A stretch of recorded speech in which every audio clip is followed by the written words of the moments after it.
মহুয়ামৈত্র। মহুয়ামৈত্রর উপরে ডিম ছুটছে বিভিন্ন টিভি চ্যানেলে দেখতে পাচ্ছি। তাই বলতে চাইছি, ক্ষিপ্ত জনতা মহুয়ামৈত্রের উপরে ডিম ছুটছে কেন? মহুয়ামৈত্র জব চাই, জব দাও। আপনি কোন কাজ করে, এমন কি কাজ করেছেন আপনার উপরে ডিম ছুটছে কেন? মোদি জব চাই, জবাব দাও। আপনারা কেন ডিম ভালো খান? মোদি জব চাই, জবাব দাও।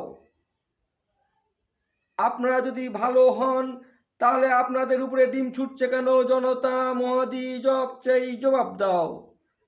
আপনারা ক্ষমতায় থেকে আপনারা ডিম ছোড়নি কেন? মোদি জব চাই, জবাব দাও। আপনার ক্ষমতায় থেকে বিজেপির উপরে হামলা করেছিলেন, মোদি জব চাই, জবাব দাও। দিদি আপনার উপরে ক্ষিপ্ত জনতা ডিম ছুঁড়ে মারছে কেন? মোদি জব চাই, জবাব দাও।